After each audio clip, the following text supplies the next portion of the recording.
Welcome to the Jackson Strength Podcast, a podcast for athletes of all ages striving to be their best as an athlete and in life. I'm your host, Crystal Jackson, former Pro Beach volleyball player turned lifestyle and strength and conditioning coach. Each week, we will bring you someone inspiring and motivating to support you in discovering what it takes to succeed as an athlete and to become the greatest version of yourself. Today, I have special guest certified nutritionist Ben Brown.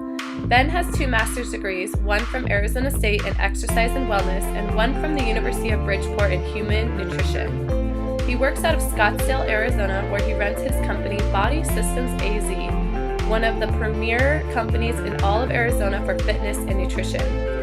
He is also the co-founder of BSL Nutrition, which is currently putting out one of the best fat loss recovery muscle gain products on the market called Complete Essentials. In addition to all of that, he still manages to find time to be the head nutritionist for some team called the Golden State Warriors. And most importantly, he is a husband and father to 3 beautiful children. In our interview today, Ben shares with us the top nutritional tips for athletes and everyday people. We go into depth on the importance of sleep for our body and how lack of sleep is affecting us in our daily motivation, eating habits, and drive. We talk about the importance of managing our blood sugar levels, as well as incorporating fat into our diets and what type of fats are best to eat. We also talk about how to improve our gut health and how it is working with the Golden State Warriors as the head nutritionist and what he is doing to support them with nutrition and supplementation. He also shares with us about his product called Complete Essentials. I ask him why he felt like there was a demand for this in the industry and why he designed the product. All of this and so much more in today's episode. Okay. Welcome, everybody. This is episode 1 of the Jackson Strength Podcast. My name is Crystal Jackson, and I'm so excited for you guys. Today, I have special guest Ben Brown. Welcome, Ben. Thanks for having me. Yeah, I'm so excited for you guys to hear from him. You guys obviously just heard his introduction, and so Ben, I just really want you to dive into your story. And, where did you start? I know you were an athlete at U of A as a rugby player, so I'd love for you to actually talk a little bit about that, but also how you got into the health and nutrition world. Yeah, sure.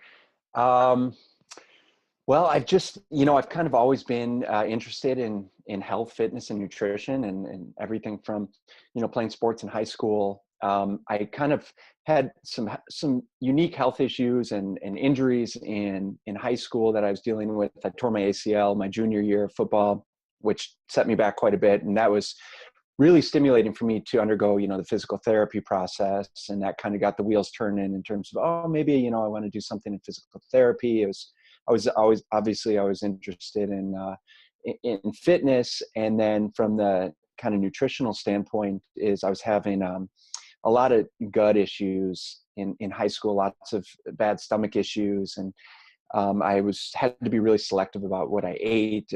And so that kind of prompted me to obviously dive into what was happening with my nutrition, why was it important? And that was really a product of the fact that conventional medicine really wasn't doing me any favors. And I was on, all kinds of different medications that weren't helping at all, and kind of got to the point where it's, so frustrating that I really had to go out of my way to say, all right, well, what could it possibly be? Is it food sensitivities? Is it food allergies?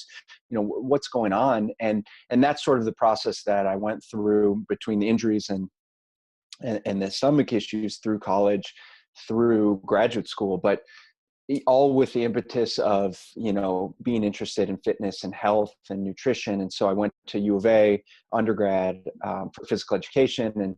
And like I said, I played rugby for U of A, which was a phenomenal experience for me and was really profound in that it was sort of my motivation to get through school. Prior to joining the rugby team, I wasn't super motivated. I didn't really know what I wanted to do. I mean, I said I was interested in health and fitness, but, I didn't really know what that meant, what it was going to potentially lead to.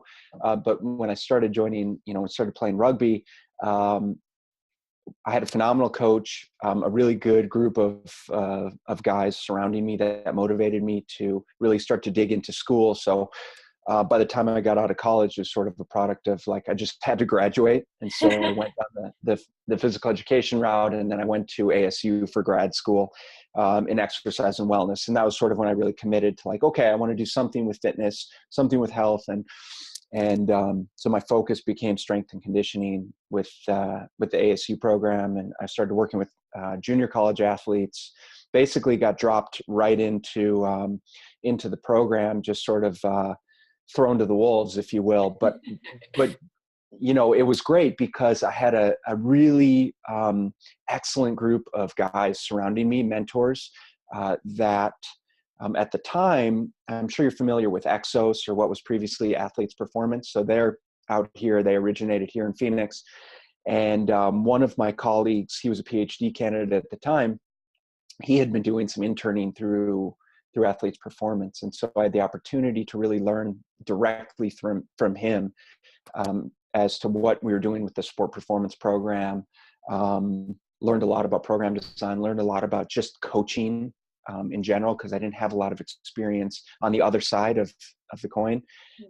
And yeah, I mean, from there, it was just kind of an onslaught of practice, right? So everything from strength conditioning, got out of grad school, started personal training, doing some rehab-based stuff, started to understand the importance of nutrition as it pertains to weight loss and health, and really had the opportunity to work with such a broad spectrum of clientele along the way, everything from, like I said, rehab clients to professional athletes to people that really had seen multiple doctors that were really looking for ways to improve their health, to stop being so sick. And with that, I started to adapt to kind of what was my style of coaching and kind of the type of person that I really wanted to work with, the type of coach that I really wanted to be. And and so here we are now with, it's just been an awesome experience, having all of the different opportunities that I've had up till now. Well, thank you for sharing. My first question for you actually is, what would you tell yourself back at U of A when you were playing rugby, or knowing what you know now? What would you tell yourself as the athlete playing rugby that you would do differently? That's a good question. As the athlete, so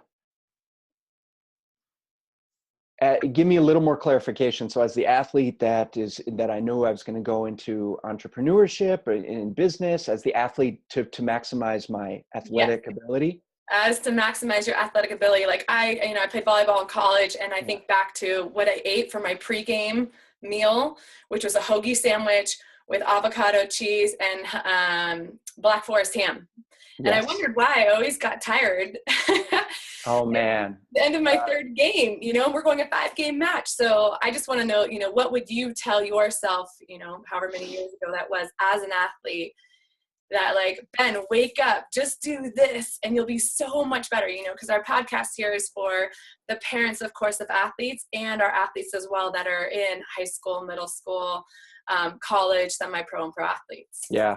Awesome question. So many things, but definitely starting like several days before competition, I'd start to be more concerning about what I'm taking in, being hydrated, definitely sleeping enough before the game. I mean, obviously being a college athlete, but also being a rugby athlete. I mean, we did our fair share of partying in college, but specifically is making sure I'm sleeping enough leading up to competition. And then, really important is fueling yourself after competition and making sure you're getting all those nutrients back in, getting enough protein back in, getting enough carbohydrate back into your system post exercise, post competition, in addition to really taking care of your body in that post exercise window. So often we would go and we'd be diligent about, okay, get a good night's sleep, have a decent breakfast, go compete. And then it's just, okay, we competed, now let's go have a good time. Yeah. And that's really that window is a huge opportunity to take advantage of recovery, take advantage of nutrition, and prepare yourself for future competition to come, to give yourself the nutrition you need for those joints to recover, to get the energy stores back in the muscle, to let your brain recover and all that stuff. So I would have been a lot more diligent about what I was taking in, both during and after competition, for sure. And then in addition to really making sure I'm maximizing my sleep. That's probably the biggest one. Yeah. I love that because as a society, I really feel like we're actually depriving ourselves so much of sleep because we're all burning the candle at both ends, going a little crazy in our head maybe Yeah. because we're trying to do so much. And I think especially as an athlete, the last thing you think about is your sleep. So I'm so glad you brought up sleep, and then recovery afterwards is huge. I think those are two missing links as an athlete. I know myself, I mean, you said it, you get a good night's sleep before the game, you eat pretty good before the game, you go out and you play, you compete, and then you party that night. Yeah.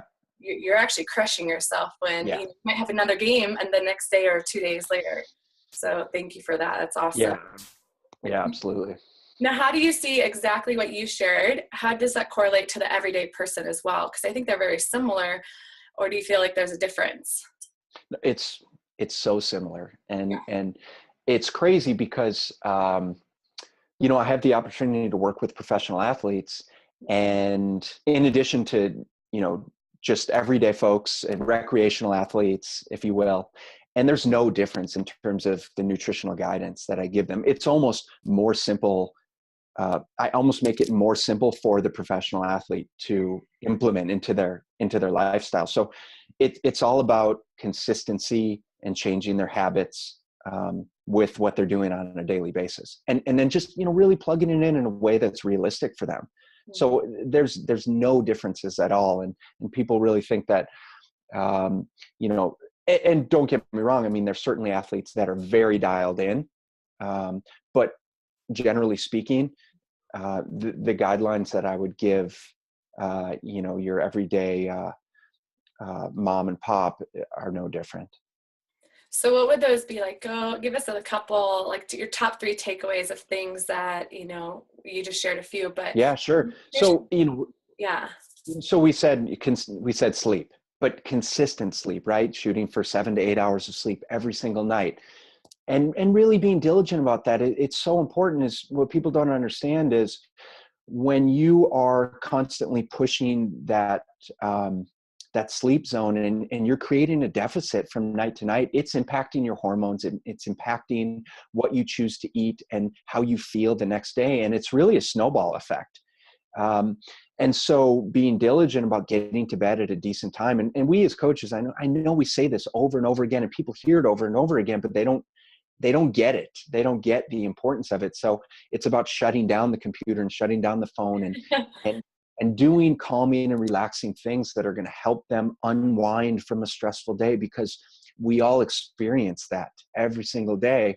So what habits are you going to put in place to help yourself chill out before bed? Turn off the TV. You don't need that type of stimulation and stress. Is what things can you do that are going to be more parasympathetic and healing for you, and unwinding and restful for you?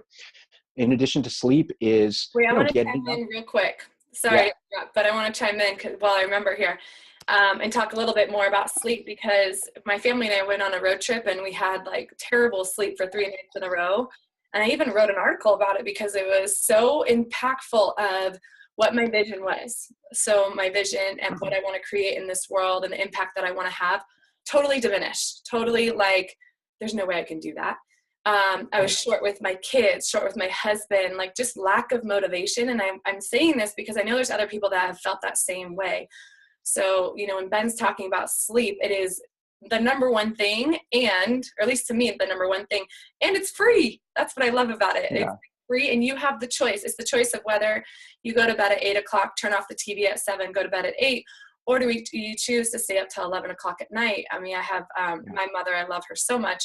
She consistently stays up till like 11, 12 o'clock at night watching TV, and that's her chill time, and I honor that. That's her choice. It's not my choice. I mean, my family and I are into bed between 7 to 8 o'clock, and I know you have 3 kids, so you're probably on the same boat as us, but yeah, I just want to chime in. No, and it's so valid. And you kind of want to like reach through the computer, and you want to like shake people. Like, you have to understand. And it's just like I said, it's habitual, and it's something that you have to prioritize. And I'm not 100% with it. I'm sure you're not 100% with it. And we go through phases, but we have to do the best that we can, but we have to put the pieces in place. And even from a scientific perspective, it's like, look, if we don't sleep enough, then, research shows that we are going to actually be more insulin resistant the next day. And the less sleep we get, the more insulin resistant we become, the more carbohydrates we crave. So you wake up, you're tired, you get through your day, you probably skip breakfast, you crave, sugar, you crave caffeine, you make worse nutrition choices. And it, like I said, it just snowballs. And so it's really setting the stage for all of the other things to fall into place. Everything from your goals to your exercise regimen to, how you run your daily life and your business. Absolutely.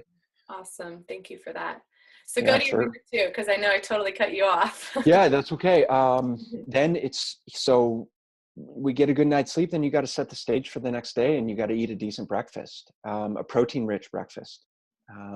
And so what I would tell, there's a few things, but what I would tell the average person, the mom and dad, and the college athlete, and even the professional athlete is, look, you got to start your day with a protein rich breakfast. So shooting for something like eggs or, turkey sausage or chicken sausage or some meat, leftover meat, in addition to fruits or vegetables, in addition to some whole grains, if that's what if you do well with it, like oatmeal or whole grain toast or something like that. But just make sure that you have a decent protein source with it. It's really important for immune system function. It's really important for brain function. It's really important for balancing your blood sugar throughout the day. And what do we see, in the standard American diet is we see cereal and orange juice and sugary yogurt. And we're led to believe that that's a healthy breakfast, but it's really all sugar. And it's very quickly, highly processed and quickly digested and absorbed carbohydrate that turns to sugar in the bloodstream. And it's just going to set us on this roller coaster for the rest of the day. It's going to lead to more sugar cravings, and the need to feel like you need more caffeine throughout the day. And so what we know from research, and certainly what you and I know from anecdotal experiences, by getting a good chunk of protein in there, and even if you're a plant-based, then even doing, a pea protein shake or a rice pea protein shake or something like that can go a long way towards improving how the rest of your day turns out, how your cognitive function is. Can you talk about blood sugar levels? Because I think that's a really important part for people to understand. You touched on a little bit, like the blood sugar will be up and down, but can you go into that a little bit more in depth of why that's so important to keep our blood sugar levels at a, consistent through the day versus spiking it up and down? Yeah, sure. It's just important to keep in mind that our body's constantly trying to regulate itself. And obviously what we fuel ourselves with goes into our energy levels on a daily basis, and it affects our hormones, and our hormones are largely responsible for what happens with those blood sugar fluctuations as well. So if we eat a carbohydrate dense meal, then it causes our body to produce insulin, which is a good thing. It helps shuttle those sugars into the body, into the cells for energy. But our body also has a mechanism for controlling how high that blood sugar gets, or when the blood sugar gets too low, our body has hormonal mechanisms for controlling, for keeping it from getting too low. And when we're eating foods that are too sugary dense or not balancing it enough with enough protein or fat, then we get into those hormonal issues because our body's constantly trying to find that homeostatic balance, that normal balance of not going too high and not going too low. And so what we know is that we need to be taking in enough protein, enough fat, and enough carbohydrate throughout the day. There's no one that's necessarily better than another, but finding the balance based on your body type is what we need consistently throughout the day. And it's not saying, okay, I have to eat 7 small meals per day. We actually know from the research that there's not necessarily a difference between multiple small meals and 2 or 3 large meals per day in terms of, say, weight loss or how it affects body fat. But what we do know from an individual standpoint is everyone's going to respond differently, and everyone has sort of different blood sugar regulating mechanisms in terms of how they've adapted over time based on what they eat. So what we do know is, and I'll generalize it, say most people need a solid 3 square meals per day. of protein, carbs, and fats at each of those meals to maintain adequate blood sugar and adequate energy throughout the day so that we can think clearly, so that we can produce the right amount of hormones, so that we have enough energy throughout the day, and so that all of those other biochemical processes function the way they're supposed to function, if that makes sense. Yeah, absolutely. And thank you for sharing that, because I know that's a lot of people don't understand what the, not risk, but how eating sugary cereal in the morning can affect you throughout the entire day, because you're having coffee, Yeah. having your sugary cereal, spiking your blood sugars, and then it drops, and then you want to have a donut and another cup of coffee. Right. And you just, Right. mental clarity, even like your brain's just not going to function at a high level, because our brain really needs that protein and fats to function at a good level. What would you say are your top fats for people to eat? Because there's so much controversy about fat. I mean, we're a fat family, or we eat fat. We have no problem with it. But if you can share, the benefits of fat, and about how much, and then which types would be the best. Yeah, sure. So fat is, one of the macronutrients. There's 3 macronutrients: protein, carbs, and fats. And like I said, we need decent amounts of each of those. And fat specifically is important for producing our hormones, our sex hormones and our stress hormones. And so in regards to our hormonal pathways, like, we have to get a certain amount of cholesterol from the diet in on a daily basis, because it influences how our body manufactures those hormones. And if we're not eating enough fat, we're simply not manufacturing the appropriate amounts of hormones, and we're going to be deficient. We're not going to be able to produce those hormones. And so that's a lot of the stuff that we see for people that deal with like low libido and cholesterol issues, not necessarily high or low, but it's highly individualized. And so from a fat standpoint is, the foods that are the best sources, I would say, would be like your meat sources, but shooting for quality raised animal proteins. So if we eat red meat, we're getting a certain amount of fat. That's just inherent in the type of meat that we're eating. And it depends, like some sources are leaner than others, but generally speaking, is we're getting a little bit of fat from our meats. Obviously, like if we refer to a New York strip, you're getting a decent amount of fat versus a top sirloin, right? Or if we're talking about chicken thighs, you're going to be getting a lot more fat potentially relative to getting in chicken breast. That makes sense, right? So it's important for people to be cognizant of the fact that, like, if you eat meat, getting a decent, you're getting a certain amount of fat in. You just have to understand that you're getting more based on whichever cut of meat. And the type of fat matters in that we want to be getting fats from animals that eat what they're supposed to be eating. So if we're eating red meat, we want to be eating cow meat from cows that pasture on grass, right?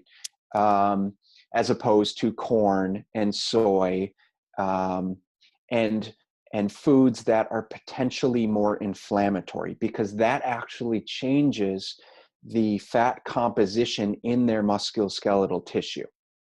Okay, so we can get healthier fats from animals that are eating more in line with what they're supposed to be eating. That's very important for people to understand. That's why we want to be choosing better sources and quality sources of meat, pastured, free-raised, or free-range, organic, on down the line. And I know there's a lot of hype around a lot of those words nowadays, but that's one of the big reasons why that's important to go out of your way to shop for those foods, or find a local farmer or the farmer's market or something like that, so that you can get those quality fats in. Next to the animal meats is, I would encourage people to consume more fats from things like avocado oil, extra virgin olive oil. Coconut oil is a very healthy, saturated fat that has a lot of health benefits.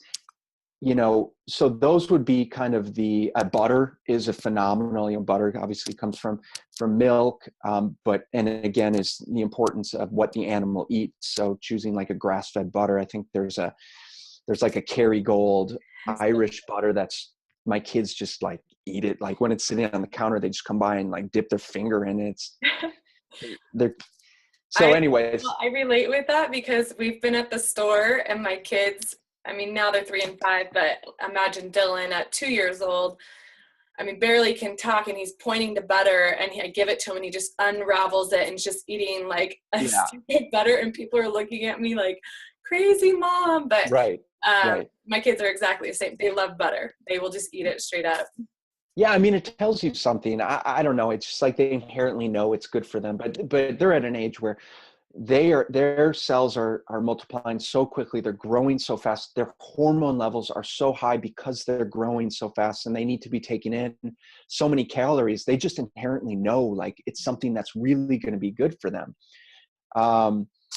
So butter's really a good one. And I'm glad we're finally over the fat is, terribly bad for you phase of our kind of diet dogma culture. With that said, is people do need to understand that fat is still a very calorically dense macronutrient. And it's so fat has 9 calories per gram versus protein and carbs, which only has 4. So it's more than twice the calories per gram than protein and carbs. And with that, as people can really get in trouble, is yes, fat is healthy, but at the same time is we still need to be monitoring how many calories we take in on a daily basis, right? And with things like bulletproof coffee, and we're putting butter in our coffee, plus MCT oil, both are dense fat sources, can easily throw someone's caloric, intake way into overdrive. And then they're wondering why they're storing extra body fat and things like that. So it's important to keep that in perspective for all the people that rationalize consuming a ton of fat. That makes sense. Well, funny that you say that, because I used to be that person that, fat is good for you. So I would put tons of fat on, or butter on everything. Didn't matter what it was. And it was so good. Oh my gosh, I was so happy. I actually did a lot of it during my second pregnancy with my son Slater. But then after I had Slater, I wasn't needing as much fat, for my pregnancy. Yeah. I kept eating the same amount of butter, and then I cut it out, not completely, but just significantly cut it back, and I leaned down super easily. So I'm not saying that works for everyone. That worked for me, but you are correct. I think just like monitoring, it's not a slapping on, I love my bulletproof coffee, but I wanted to use a half of Kerrygold stick in my, that's just not cool. Yeah. And really one of the things that I see most common when I'm looking at someone's nutrition plan, and let's say their goal is fat loss, which most people want to lose some body fat.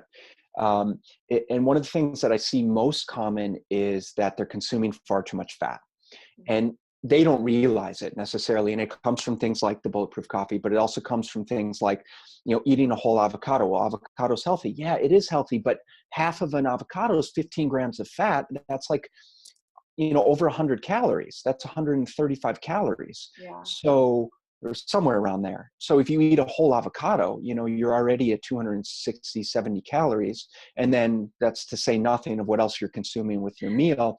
Same goes for things like salad dressings, right? We're having a nice big healthy salad, but then we glob on, 5 tablespoons of olive oil, and that's like over 600 calories. Yeah. So it's very sneaky because fat, because of the forms that we get fat in, for people to watch out. People need to watch out for that, because a little goes a long way. Absolutely. Well, I know something else you touched on, you've mentioned it, so I would love for you to go deeper into it, is the inflammatory foods. What are they? And then why do we need to stay away from them as much as possible? Obviously, not as much as possible. It doesn't have to be perfect. I believe in the balance of everything, 80-ish%, 80-20. Sure. Yeah, go for it. Okay, so plain and simple, like inflammatory foods, I think when we talk about things like, well, let's just start with the obvious, is things that contain trans fats. And trans fats are highly processed vegetable oils and soy oils that we use for food manufacturing. So things like, let's state the obvious, of things like Twinkies and Oreos. donuts and Oreos and all of these delicious foods that sit on the shelf for years on end, or could sit on the shelf for years on end, that are highly consumed in today's society. Potato chips, all of those things that come in wrappers and bags, and that have the word hydrogenated oils in the ingredient list. Those are things that should absolutely be avoided by everyone for the most part. Mm-hmm. Is, occasionally, sure, not a big deal, but because of how processed the oils are, they create a lot of damage to the cells in the body when we eat them. Obviously, they're very calorically dense, which creates a whole host of other weight-related problems. So those foods are potentially very inflammatory because of the types of fats that they're made with. Mm-hmm. And then if we go on down the line and this becomes a little more individualized, but basically the further a food is from how Mother Nature intended it, for simplicity's sake, potentially the more inflammatory it could be. So grains and dairy, if we talk about dairy that's highly pasteurized, so let's just talk about a regular skim milk that's pasteurized, it's homogenized, so it's been heated to extremely high temperatures, all the fat's been stripped away, so we really have a food that is no longer in the way, excuse me, that nature intended it. For some people, no issues. For other people, that can be highly inflammatory and even allergenic. Mm-hmm. And so it really depends on the person. It depends on their gut health. It depends on their ancestry and lineage, and sort of how their ancestors, like what their ancestors ate. And so what is in their DNA in terms of like how they can digest the foods. And then same thing for like highly processed grains is, we talk about bread and pasta and potentially gluten containing grains. Again, I don't have nearly as much of an issue with gluten as I did at one point in my career. And there was a point where I was very dogmatic about saying no gluten, no dairy, no soy, and it's my way or the highway. And what I've really come to realize is people do much better in the grand scheme of things when they're not given so many restrictions. And it's not saying that everyone wouldn't do better without gluten and dairy in their diet. It's just a matter of like what we're willing to sacrifice and compromise to live the life that we want to live and have the goals that we want. Does that make sense? Absolutely. There's different stages of what you want. And each time you want a little bit more out of your body or life, you got to take like another step up. So I absolutely believe that. Yeah, absolutely. And so for someone that really doesn't have a lot of nutritional knowledge or experience and potentially has a very poor diet to start with, taking them and suggesting that they eliminate gluten and dairy and soy right off the bat could be a recipe for disaster because they have no idea what they're supposed to be eating. But taking a professional athlete who already has a pretty switched on diet and saying, okay, well, maybe if we cut out gluten for a little bit, could really go a long way towards reducing their inflammatory mediators and levels of inflammation and potentially improving joint integrity and joint health long-term. And so there's a lot of ways that we could focus on the benefits of removing those potentially inflammatory foods. Awesome. Thank you for sharing that. I know, we're a family that's been gluten-free for years, but we also, every once in a while, it's not a big deal. More for Curtis and the boys. I'm a little bit more strict. I'm still a little on the psycho side, but I feel it. And this is something to share for everyone. Like if you feel, let's say you have like a huge bowl of pasta and the next morning you wake up and you feel it in your joints. Like I had shoulder surgery in college.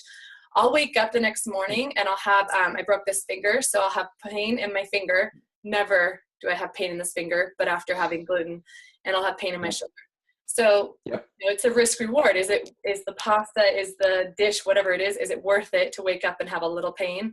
But I'm also very in tune with my body. I listen to everything that it says to me. So. Yep. Yeah, I'm with you. I'm the same way. And I used to be very strict, gluten-free, dairy-free. And that was in a time when I was trying to resolve my, my stomach issues, and went through a lot of diagnostic testing, and was super clean, if you will, and progressed to, really improved my gut health. And now I'm at a point where I can eat gluten, here and there. And if I do it too frequently, then it becomes an issue, and I feel it in my joints, but I feel it in my brain. I can't think straight, and I have brain fog. But generally speaking, it's something I can include here and there, and it's a non-issue. So it is very individualized. You just said gut health. I would love, actually, I'm so glad you said that, because it just triggered my brain to ask you more about gut health, and why is it so important, and why are we having so many issues with gut health right now? Because it's all over the place. That's a good question, and potentially a deep question. So Or make it as simple as possible, obviously. I'm going to, but basically we're bombarded with stressors on a daily basis. And it's everything from what we take in, in our nutrition, like we've been talking about, but it's also what we take in from our environment. So environmental toxicity, and that comes in foods, it comes in water, it comes in the air that we breathe, it comes in the chemicals that we put on our skin. And basically, the more stressors we encounter, the more we can potentially damage the lining of our gut, the lining of our small and large intestine, and our stomach as well. And the more processed foods potentially that we take in can contribute, to that. And basically, our gut is really our immune system. It houses the phenomenal amount of the bacteria that forms what is known as our immune system. And so the more that gets depleted, the more we're at risk of pathogens or unhealthy bacteria kind of slipping through and causing issues in our bloodstream. The more we're at risk of food molecules slipping through that intestinal barrier and going into our bloodstream, in which case our body creates an autoimmune response. And so what a lot of people are dealing with now is all of those external stressors and potentially the internal stressors are creating a less than optimal gut environment.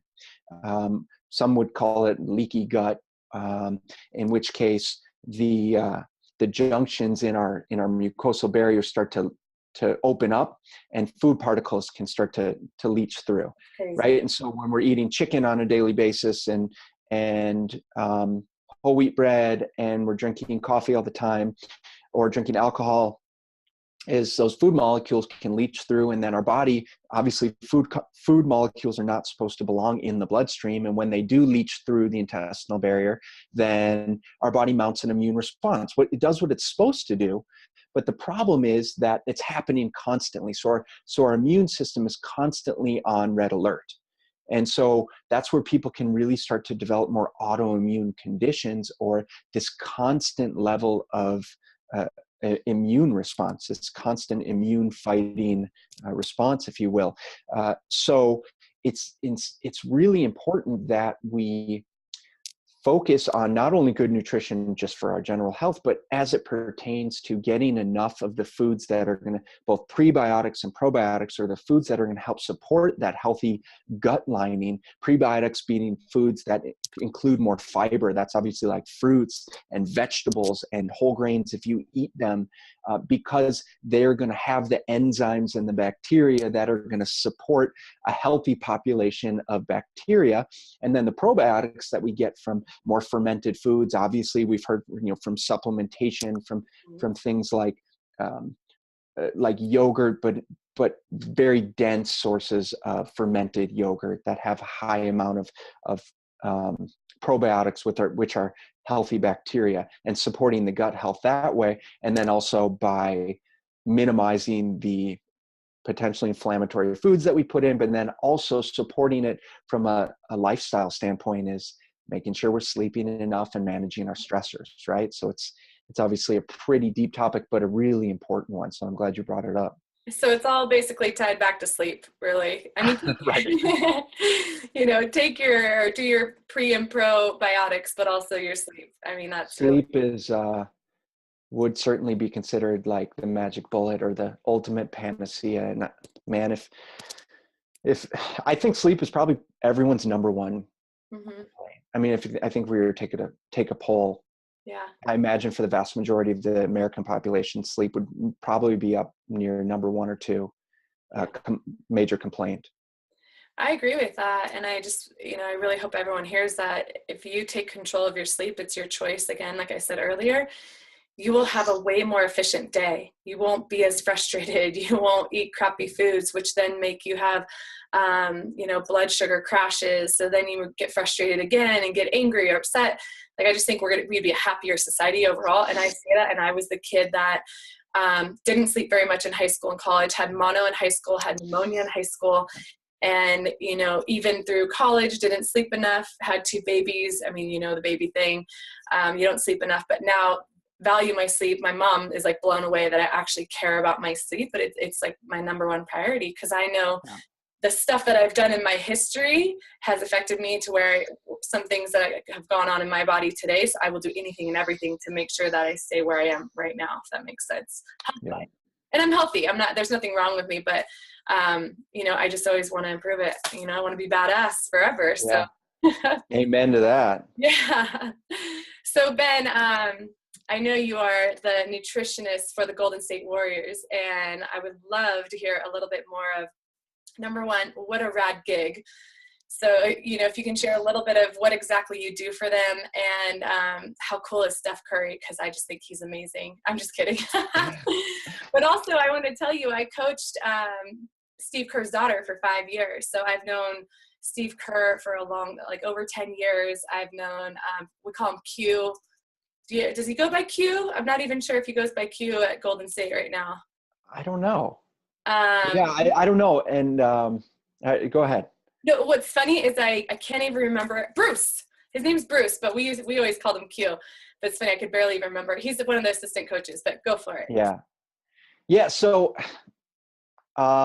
it's been a really cool process, and I don't want to overblow my responsibility. It's seemingly small, and I'm a nutrition consultant for the team. And basically what I've done up till now is I met with the coaches, the performance staff preseason, and kind of outlined my fundamentals of nutrition and supplementation for them in a way where they could start to understand, what we're looking to implement with these guys on a daily basis. And that goes right back to the basics that we talked about, but a little bit more into like how much protein, carbs, and fats throughout the day, how we're managing their calories.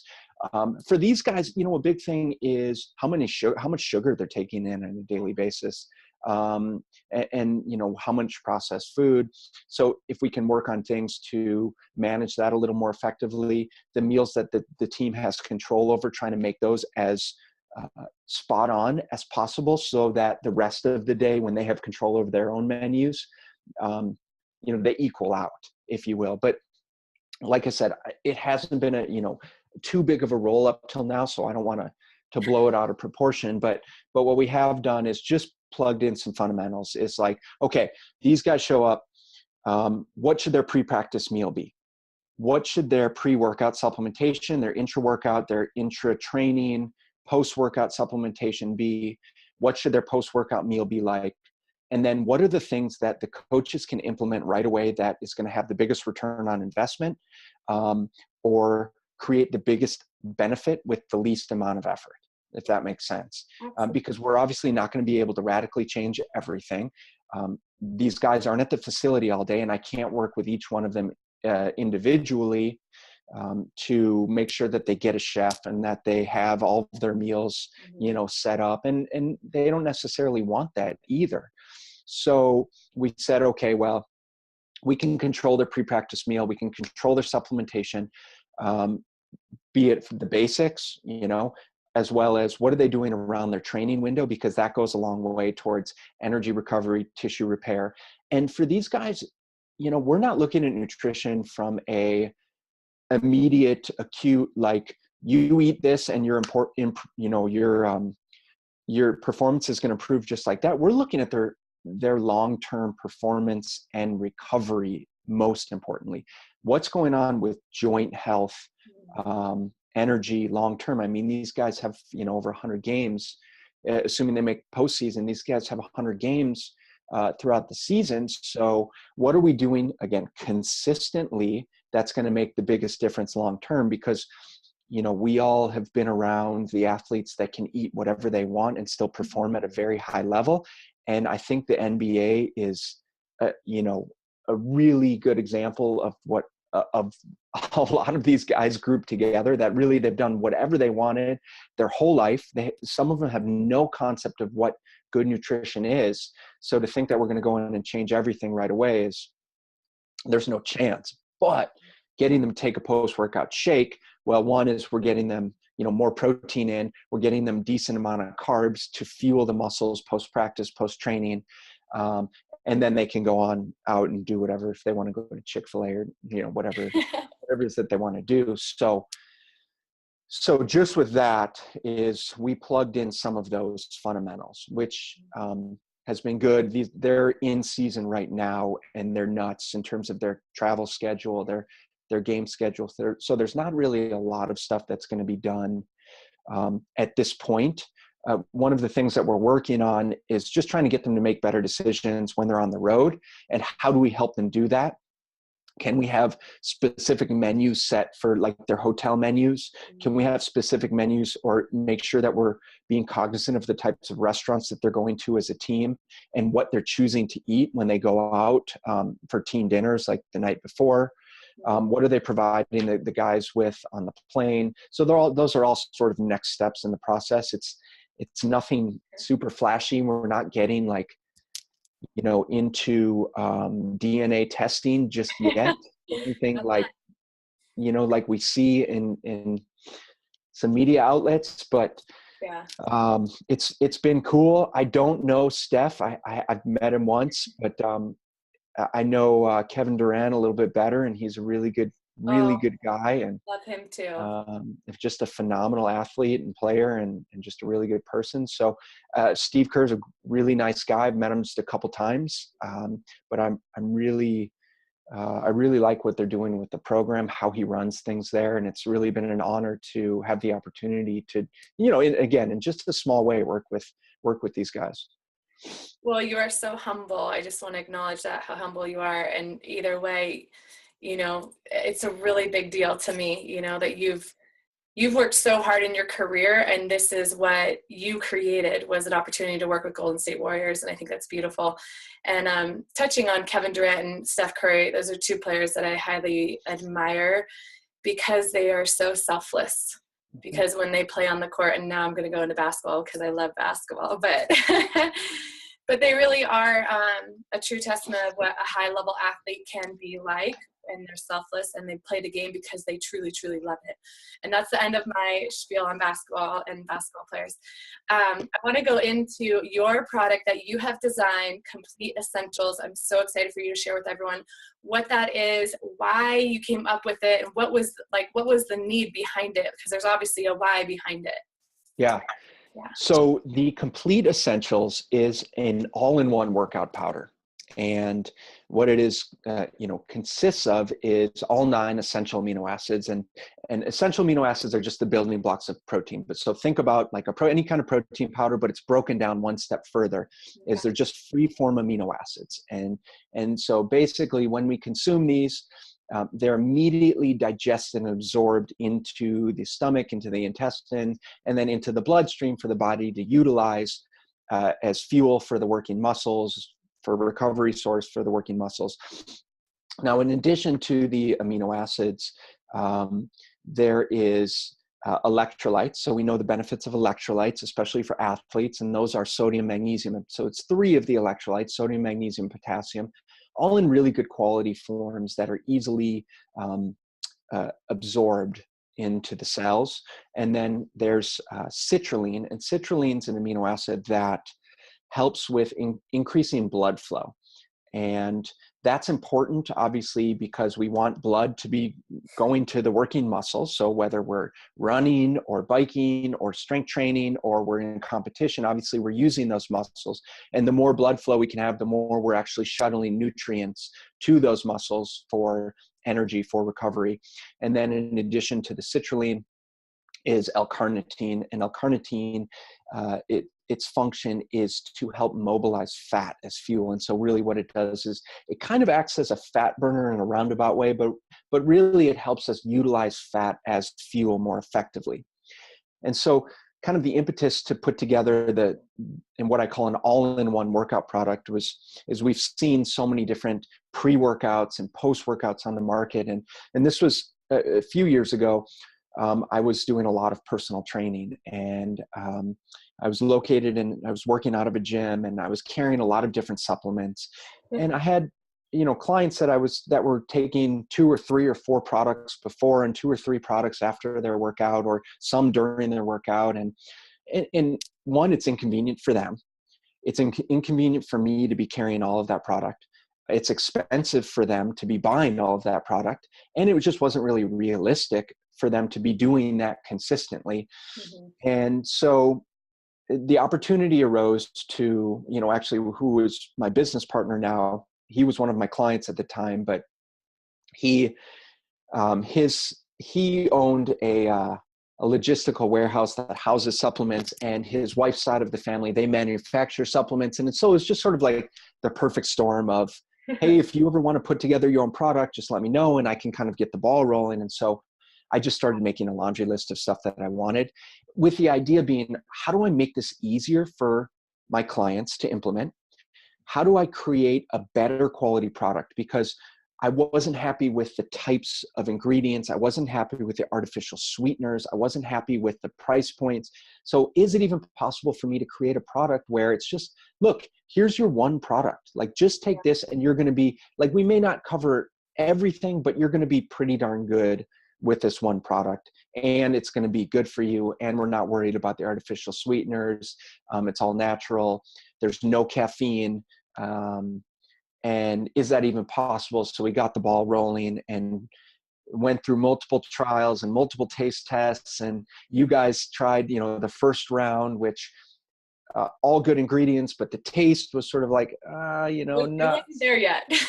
Yeah, not so much. And so we took that into consideration and said, okay, what can we do to improve it? And so we're really happy with the product. We're having really great results in terms of our clients' experiences, faster recovery, better energy during workouts, higher work capacity. So one of the things about the product is the citrulline that I mentioned in the kind of increase in blood flow. Well, what that also does is it helps clear lactate. So when we're working out and we're building up lactic acid in the muscles and we get that kind of burning feeling, well, it helps shuttle those metabolic wastes out of the body a lot quicker, which is one of the huge benefits about the product. So people are noticing that they can do more work, they can lift more weight in a given workout with shorter rest periods.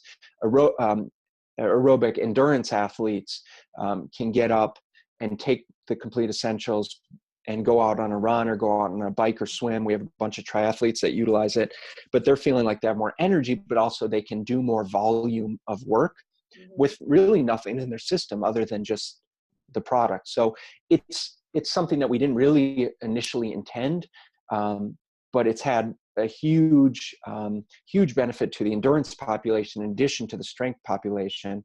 And then the last thing that I'll mention, and this also is something that we didn't really plan for, but when we talk about gut health, people have so many different food sensitivities and intolerances, and it's super common for people to have issues with whey protein.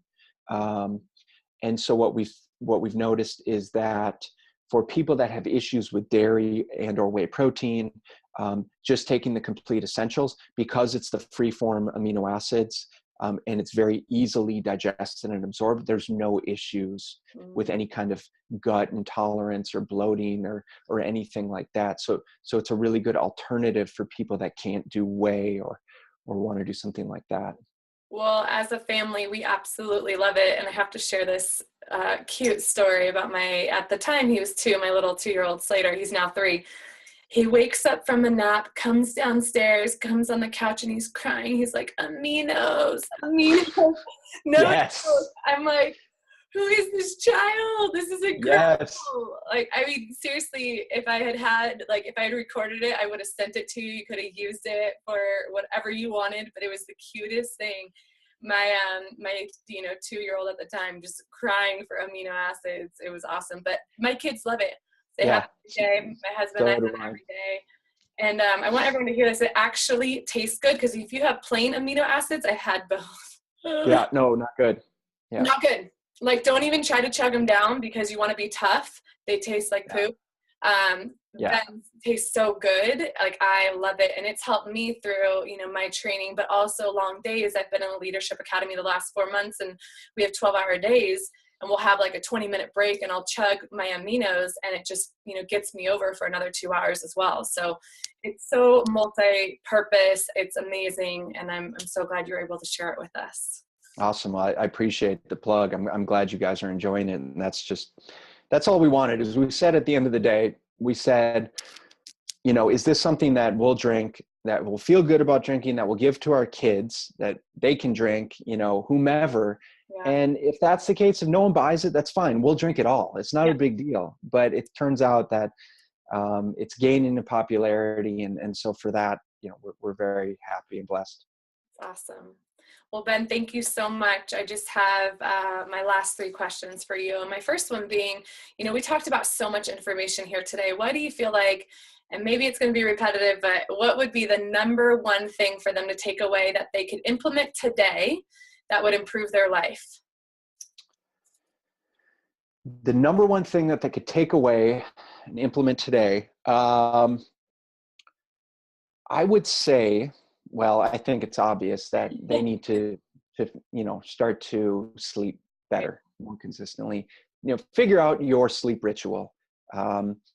It's easy to say, okay, I'm going to start sleeping more. But you have to plan for it. You have to say, okay, I have to shut off the TV, or not turn on the TV, put my iPad away, put my iPhone out of reach, turn the lights off, or here's what my pre-bed routine is going to look like.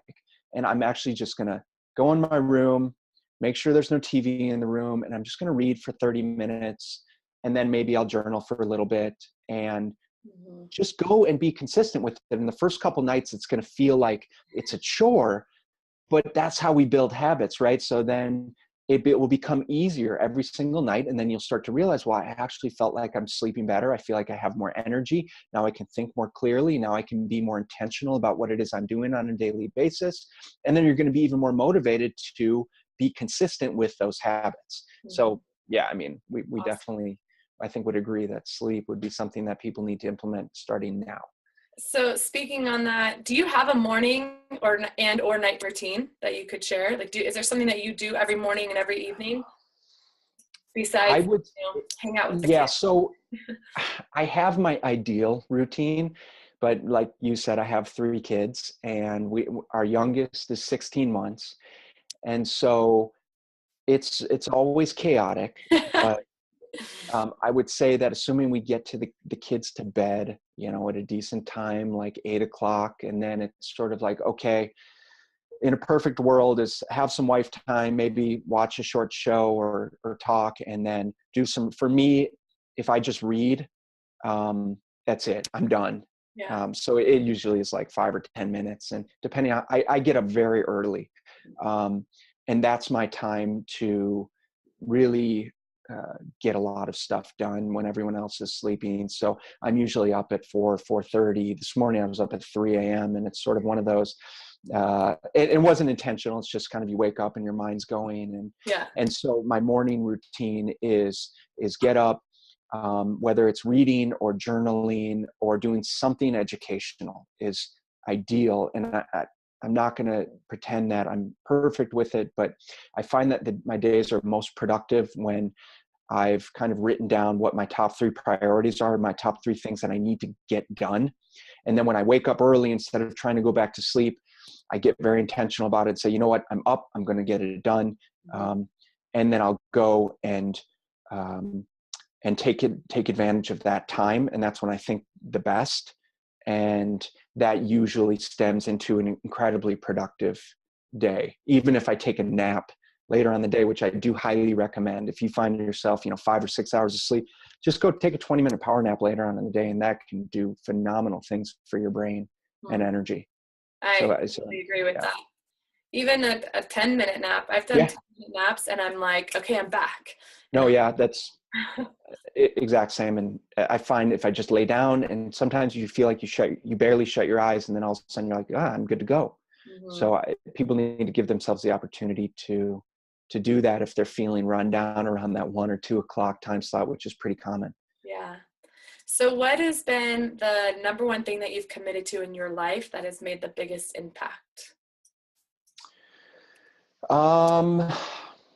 Education, constantly learning, constantly putting myself in positions where I know I need to learn more, and investing in continuing education, and never being happy with how much I think I know, but always knowing that I need to continue to learn more to be better. Not that necessarily the more you know, the better you are, but it just gives you more opportunities to take pieces of what resonates with you that I know that I can apply to someone or something later down the road. And that's everything from nutrition to fitness to business to mindset to all of those things. I think it's important to learn all of those things so that you can continue to improve yourself, so that you can help other people do the same. That's sort of where my mindset lies. I'm glad you said that, because I see that actually very correlating with an athlete. It's not, you don't want to have the mentality like I'm not enough, but there's always someone that's learning or working harder than you. And that's your motivation. I remember being, how old was I? In 8th grade. And my sister's high school volleyball coach, the varsity coach, Jimmy Miranda, comes up to me and he's like, Crystal, promise me that you will continue working hard every single day, because there's someone else out there that's working harder than you.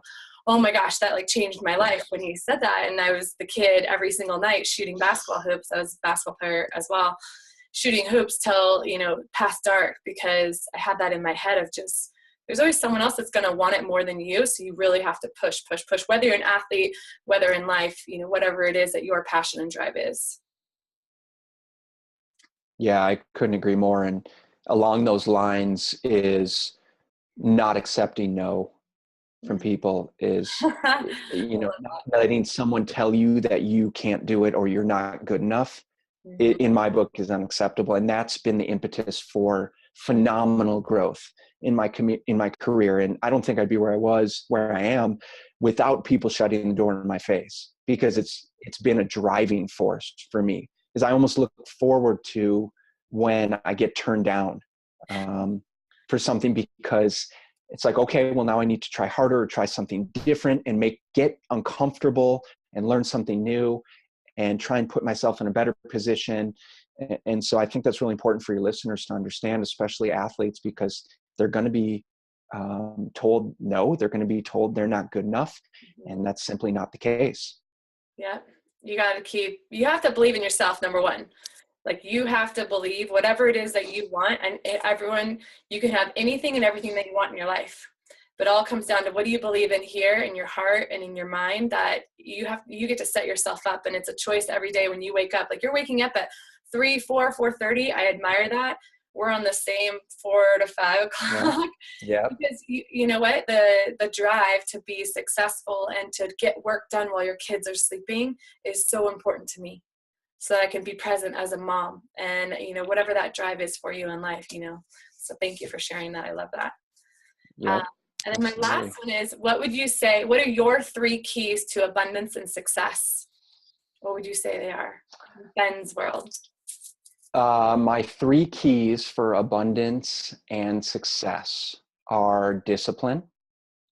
It's like we were talking about, is when I wake up and, I wake up at 4 and the alarm goes off, I don't necessarily want to go ahead and get out of bed, but I know that, like you said, someone else is probably working harder than I am, and I'm going to wake up and I'm going to get aggressive and I'm going to attack the day.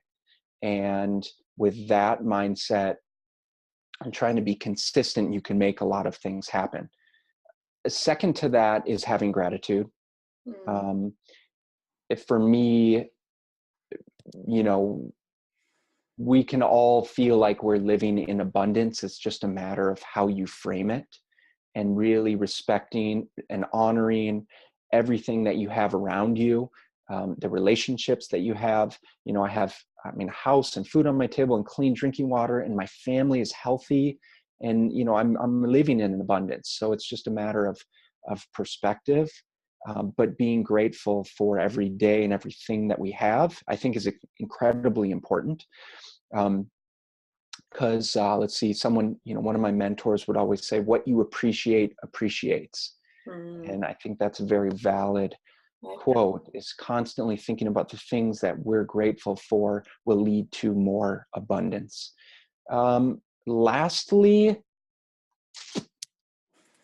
I think that I guess I think one of the things that's really important is to take responsibility for your actions. And I'm reading a really good book right now. It's called Extreme Ownership by, are you familiar with it? No, but I love the title already. So it's by 2 ex-Navy SEALs. And these guys are badass guys. And what they do now is they actually took a lot of their principles from what they practiced in the SEALs in terms of how are they leading these teams through Afghanistan and through these successful missions, minimizing the damage. They've carried those principles over into helping run successful businesses, or helping these potentially successful businesses run better. And one of the things is you take extreme ownership. You take ownership for everything that happens in your life. So if one of my clients isn't happy with the results she's getting, it would be easy for me to say, well, you're not doing what you're supposed to be doing. But in reality is, well, maybe I haven't effectively communicated the things that she's supposed to be doing, and she doesn't understand what she's supposed to be doing. And so that's on me, And so it's easy for us to go through life and complain, oh, this happened to me and that happened to me. Well, I don't believe in that. And I think that this book is a great representation, and having the philosophy of taking extreme ownership. You, in a roundabout way, are potentially responsible for everything that happens in your day-to-day life. And when you can think about that, when you have that mindset, then it makes it a lot easier to be task-oriented and diligent about the things that you need to get done. My Leadership Academy, Ascension Leadership Academy, I'll give them a little plug here. They say you are source for everything. You're source for everything, whether it's good or bad. And I want to speak into one more thing here before we end it. But as an athlete, take responsibility. If you are not on the court, you can be doing something else. Mm-hmm. It's not the coach's fault. It's not politics. It's take responsibility for yourself. Get in the gym. Get some extra strength training. I mean, that's what we're all about, is strength training, but also injury prevention. Like, take care of yourself. Get your sleep. Get your nutrition. Drink your water. Do all the extras. Go out and get extra reps. Oh my gosh, like I said earlier, I was the basketball player that would stay up way past sundown just to make my 53s or whatever it is that I wanted to accomplish, that I would be that much better. Or volleyball, I was setting up against the wall every single day. I would do an extra 100 reps, but that's how bad I wanted it. So, take responsibility for where you are as an athlete in your life, as an athlete and in your life. And then if you want something better, that's up to you. It's 100% up to you. Yeah. We have an unbelievable amount of power to accomplish what we want. We just have to get out of our own way, to get it done sometimes, and not rely on, think that other people are going to do it for us. You can't rely on anyone to accomplish your goals for you. So that's where that extreme ownership comes in. This is another quote I love. If it's to be, it's up to me. And it's so true. If something's going to happen, you didn't just get handed the Golden State Warriors job. You did extraordinary things in your career beforehand that made this happen. So it's, everything is happening for a reason. It's take responsibility. I love it. So determination, gratitude, and taking responsibility. Thank you for those 3 keys. I love it. Yeah, absolutely. I appreciate it. Yeah. And then Ben, I want to take a minute here to actually acknowledge you And thank you so much for your time today. I know you have a busy schedule, so I'm grateful that you took time out today to share your gifts that you are, clearly sharing with the world. You are such a gift to everyone. And thank you. I really appreciate you and our friendship. Thank you, Crystal. I really appreciate it. Yeah, absolutely. And last thing, I would love for you actually to share where people can find out more information about you. And I would love for you to share your free gift that you have for everyone as well. Sure. So if people are interested, they can find my website. It's www.bodysystemsaz.com. And I have to apologize, but I haven't worked on the website in like 2 years. And I'll throw an article up here and there or a video up here and there, but it's kind of seemingly outdated. So it is what it is kind of, we're in the trenches working, right? But so that's my coaching and kind of consulting webpage. It's bodysystemsaz.com. And then my supplement company is BSL Nutrition, bslnutrition.com. And the product's called Complete Essentials. And we have a special for your listeners. And basically, if they go on to the bslnutrition.com website and they put a bottle of the Complete Essentials in their shopping cart, go to checkout. At checkout, they can type in the code FreakAthlete, which I'm assuming you guys have produced quite a few, and of course are yourselves, knowing you and Curtis. I received so that. The discount code is FreakAthlete, all one word. And that's it. On social media, it's at Body Systems AZ, and I'm on Facebook and sort of Twitter and sort of Instagram, but I don't really meddle too much in the social media scene. Too busy with just coaching and consulting and things like that. So I think that's it. Cool. Thank you so much, Ben, and best of luck to you in the future. Thanks for having me, Crystal. I appreciate your time. There it is, episode number 1 in the books.